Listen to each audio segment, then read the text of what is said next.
قربانی کرتے وقت زبان سے نیت کہنا، دعا پڑھنا ضروری نہیں۔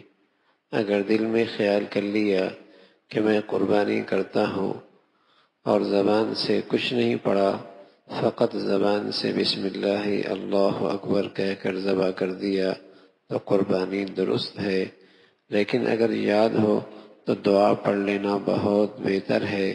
ذبح سے پہلے یہ دعا ہے: انی وجہت وجہی للذی فطر السماوات والارض حنیفا وما انا من المشرکین ان صلاتی ونسکی ومحیای ومماتی للہ رب العالمین لا شریک لہ وبذلک امرت وانا من المسلمین اللہم منک ولک۔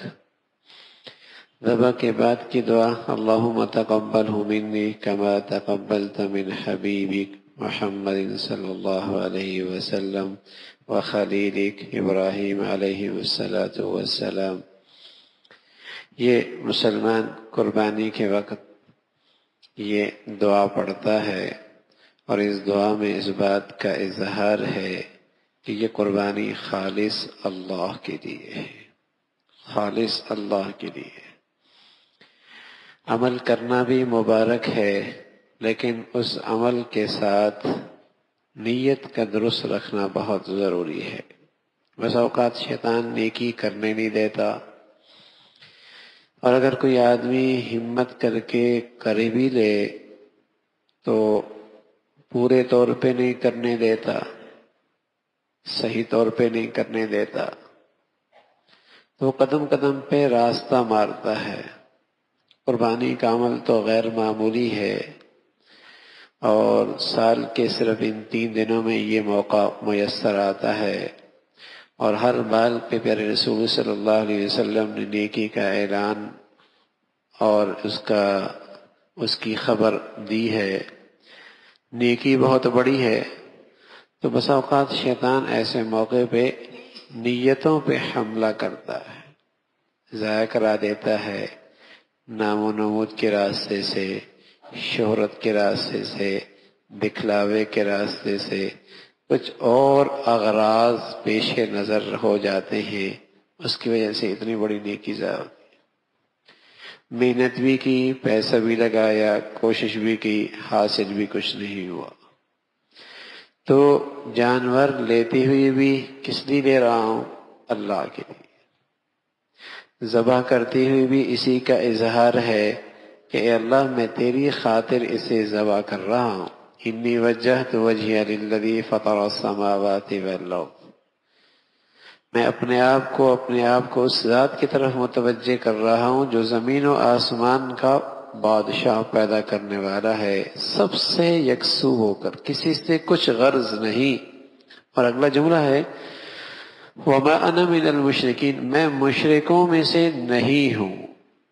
غیر مسلمان کا مشرک قربانی کر رہا ہے، نماز پڑھ رہا، لیکن ریا آدمی کے اندر شرک کی ملاوٹ کر دیتا ہے۔ ریا خفی شرک ہے، خفی شرک، ریا دکھلاوا خفی شرک ہے۔ تو اس موقع پہ خاص طور پہ اللہ کے نبی صلی اللہ علیہ وسلم نے یہ دعا بتلائی وَمَا أَنَا مِنَ الْمُشْرِكِينَ، میں مشرکوں میں سے نہیں ہوں، آپ کی عبادت میں کسی غیر کو شریک نہیں کر رہا، آپ کی عبادت میں کسی غیر کو شریک نہیں کر رہا، یہاں میری غرض صرف آپ کی رضا، آپ کو راضی کرنا ہے۔ اور پھر اس سے اگلا جامع جملہ ہے کہ میری قربانی، میری نماز ہو، میری قربانی ہو، بلکہ میری زندگی ہو، میری موت ہو، سب اللہ کے لیے، سب اللہ کے لیے، میری ہر چیز اللہ کی خاطر، میرا جینا مرنا بھی اللہ کے خاطر، میری نماز قربانی بھی اللہ کی خاطر، اور اس کا کوئی شریک نہیں، اور مجھے اسی کا حکم ملا ہے، میں فرما برداروں میں سے ہوں۔ تو اس انداز سے آدمی اس دعا میں اظہار کر رہا ہے کہ اللہ یہ خالص آپ کے لیے عمل کر رہا ہوں، خالص آپ کے لیے، اس میں میری کوئی دنیاوی حکمت مصلحت پیش نظر نہیں، ذاتی اور جسے کہیں کہ دنیاوی مفاد اس سے میرا وابستہ نہیں، میری غرض آپ کو راضی کرنا۔ میری غرض تو آپ کو راضی کرنا ہے.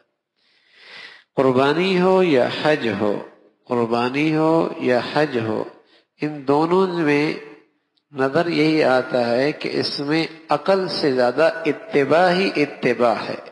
بظاہر عقل کچھ کہہ رہی ہے لیکن شریعت کی اتباع کا رنگ کچھ اور ہی نظر آتا ہے. قربانی ہو یا حج ہو، اس میں دین کی حقیقت سمجھائی جا رہی. میاں یہ نہ دیکھو کہ اس کی حکمت کیا ہے، مصلحت کیا ہے، اتباع کر لو. یہ دونوں عبادتیں اسی شان کی ہیں. اب حج دیکھیے نا، نظافت نظافت نظافت، طہارت طہارت نظافت، دین ہے اور بہت بڑا دین کا حصہ ہے. لیکن حاجی حج کرنے جا رہا، کمیاں نہانا بھی نہیں، ہاں، اور تم نے جو ہے وہ صابن بھی نہیں لگانا اور میلہ کو چیلا ہی رہنا ہے. اتباع ہے. بیت اللہ کا طواف کتنا بڑا اجر ہے، اور حجر اسود کا استلام کتنا بڑا اجر ہے. اور جب لوگ عرفات چلے جاتے ہیں، موقع بڑا اچھا ہوتا ہے بیت اللہ کا طواف کرنے کا اور استلام کرنے کا بڑا اچھا موقع ملتا ہے، حجر اسود کو بوسہ دینے کا بڑا اچھا موقع ملتا ہے. لیکن کیا کہا جاتا ہے میاں، اب اگر طواف کرے گا تو ثواب نہیں ملے گا، اب تو اجر اتباع میں ہے. جب جنگل میں پڑاؤ ڈالو، اب تمہیں اجر سارا وہیں ملے گا. اب حرم میں نماز میں اتنا ثواب نہیں جتنا نماز پڑھنا مینا میں ثواب ہے. اب بیت اللہ مسجد نبوی کے مسجد حرام میں بیت اللہ کو دیکھتے دیکھتے اتنا اجر ثواب نہیں ہے جتنے عرفات کے میدان میں بیٹھنے کا ثواب ہے. اب بیت اللہ کے سامنے بیٹھ کر مزے لینے کا اتنا ثواب نہیں جتنے اس ایک پتھر جو شیطان کے نشان پر ہے اسے پتھر مارنا ثواب ہے. سبحان اللہ. اب یہی چیز اگر آپ پورے سال کریں، عرفات کے میدان میں کچھ بھی نہیں ملنا، مینا میں کچھ بھی نہیں ملنا، ان شیطان کو پتھر مارتے رہیں کچھ بھی نہیں ملنا. کیوں بھائی؟ اس لیے کہ اس موقع پہ ان گھڑیوں میں اللہ کے حبیب صلی اللہ علیہ وسلم نے ایسا کیا. اب اس کی اتباع کرو گے تو سب کچھ مل جائے گا. بلکہ یوں سمجھایا، نہ مسجد حرام میں کچھ رکھا ہوا، نہ بیت اللہ میں کچھ رکھا ہوا، نہ مینا اور عرفات میں کچھ رکھا ہوا، سب کچھ تو اللہ کے حبیب کی اتباع میں رکھا. جو اس کی نقل کرتے چلے جائیں گے، اتباع کرتے چلیں گے، قیمتی بنتا چلا جائے گا. ورنہ دیکھا جائے تو میاں مزدلفہ سے ڈاکٹر صاحب بھی، انجینئر صاحب بھی، پروفیسر صاحب بھی، شیخ الحدیث صاحب بھی، ولی صاحب بھی، اور جسے کہیں کہ نیک سے نیک تر مسلمان بھی کیا اٹھا رہا ہے؟ کنکریاں اٹھا رہا ہے. بھائی کنکریاں اٹھا رہا ہے، کیا کرنا ہے؟ او شیطان کو مارنا. شیطان تو وہاں نہیں ہے، ہاں، اور اس کی ایک علامت ہے، اس سے نفرت کا اظہار ہے. سب پتھر مار رہے، کیا دیوانگی ہے میاں، ہاں، لیکن سب مار رہے. لیکن اس کے پیچھے ہے کیا؟ اتباع ہے، اتباع ہے. حضرت عمر رضی اللہ عنہ جب حجر اسود کو بوسہ دینے لگے تو فرمانے لگے، حجر اسود تو پتھر ہی تو ہے، تو نہ نفع دے سکتا ہے نہ نقصان دے سکتا ہے. اگر اللہ کے حبیب صلی اللہ علیہ وسلم نے تجھے بوسہ نہ دیا ہوتا میں کبھی تجھے بوسہ نہ دے. اتباع ہے. تو لوگ قربانیوں کے اندر بھی مصلحتیں، حکمتیں، فلسفے تلاش کرتے ہیں. ارے میاں اس کا نام دین ہے اتباع کا، دین ہے اتباع کا. اگر گوشت ہی مقصود ہوتا تو اتنا اکٹھا گوشت کرنے کی کیا ضرورت ہے؟ پورے سال ہی اللہ کہتا ہے ہر ہفتے میں قربانی کرتے رہنا. بھائی کچھ اس ہفتے میں، کچھ اگلے مہینے میں کر لینا، کچھ اگلے مہینے میں، سب غریبوں کو تو کہ آسانی سے گوشت مل جائے. یہ مقصود نہیں، مقصود تو اتباع ہے. اللہ کو راضی کرنا مقصد ہے کہ میں اللہ کی خاطر یہ قربانی کر رہا ہوں. لن ينال الله لحومها ولا دماؤها. نہ اللہ تک خون پہنچتا ہے، نہ گوشت پہنچتا ہے، نہ اسے گوشت کی ضرورت نہ خون کی ضرورت. ولكن يناله التقوى منكم. وہ تو تمہارے دلوں کا تقوی دیکھ رہا ہے، کس غرض سے یہ عمل کر رہے ہیں. تمہارے پیش نظر کیا نیت ہے، کیا غرض ہے؟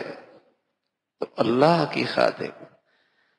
شیخ ابو الحسن ندوی رحمۃ اللہ علیہ فرمایا کرتے تھے کہ کوئی اچھا کام مسلمان بس اوقات بری نیت سے تو نہیں کرتا، لیکن بے نیت سے بہت کرتا رہتا ہے۔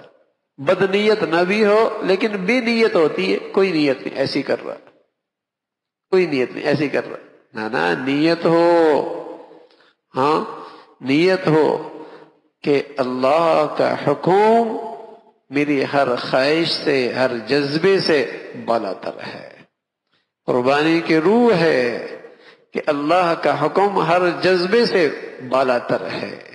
بیٹے کی محبت، بیٹے کی محبت ہوتی ہے، لیکن اللہ کا حکم آیا تو فرمایا اللہ کا حکم بیٹے سے محبت کے جذبات سے بھی بالاتر ہے، اسے بھی ذبح کر رہا۔ تو اللہ کا حکم ہر جذبے سے بالاتر، یہ روح ہے، اس وقت یہ زندہ کیا جائے کہ اللہ کا حکم ہر جذبے سے، ہر خواہش سے، ہر مفاد سے بالاتر ہے، اللہ کا حکم پورا کرنا۔ اس قربانی سے یہ زندگی ملے، اس قربانی سے یہ زندگی ملے کہ آئندہ زندگی کے اندر بھی ہر مفادات سے بالاتر اللہ کا حکم ہوگا، ہر خواہش سے بالاتر اللہ کا حکم ہوگا، اور ہر جذبے سے بالاتر اللہ اور اللہ کے رسول کی اتباع ہوگی۔ یہ قربانی ہے۔ تو اللہ رب العزت بھائی قربانی کی ظاہری شکل بھی خوب اختیار کرنے کی توفیق نصیب فرما دے، اور جو قربانی کی روح ہے اور اس کی حقیقت ہے اللہ رب العزت وہ بھی ہمیں نصیب فرما دے۔ اللہ عمل کی توفیق نصیب فرما دے۔